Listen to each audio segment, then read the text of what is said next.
Bonsoir à toutes et à tous.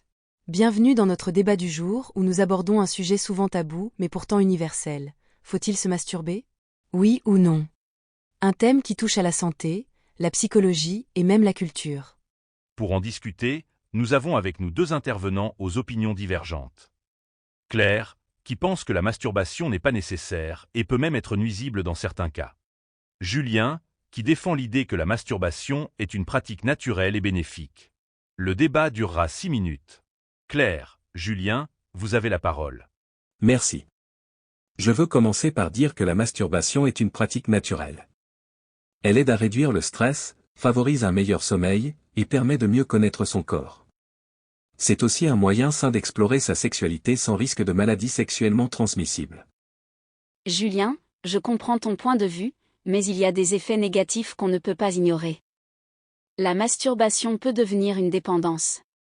Certaines personnes l'utilisent pour fuir des problèmes émotionnels, ce qui peut créer de l'isolement et affecter la santé mentale.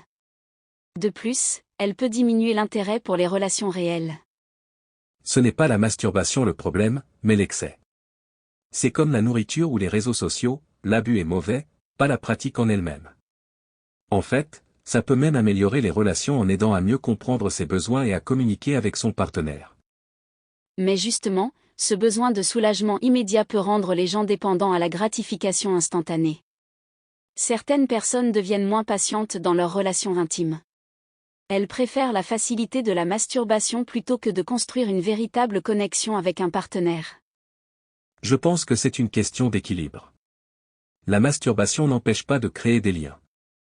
Au contraire, elle peut réduire les frustrations sexuelles, ce qui rend les interactions plus saines. Et pour ceux qui sont célibataires ou dans des relations à distance, c'est un moyen d'avoir une vie intime sans pression. Mais il y a des alternatives saines pour gérer le stress ou la solitude, le sport, la méditation, la créativité. Pourquoi encourager une pratique qui peut, pour certains, devenir un refuge malsain? Parce que ce n'est pas noir ou blanc. La masturbation n'est pas une « mauvaise habitude » par défaut.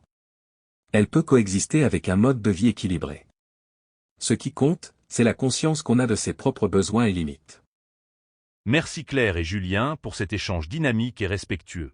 Vous avez mis en lumière des points de vue importants sur un sujet souvent mal compris. Que vous soyez pour ou contre, l'essentiel est de rester à l'écoute de soi, sans jugement. La masturbation, comme beaucoup d'autres aspects de la vie, est une question d'équilibre. Rendez-vous demain pour un nouveau débat sur un autre sujet de société. Surtout n'hésitez pas de donner vos avis en commentaire.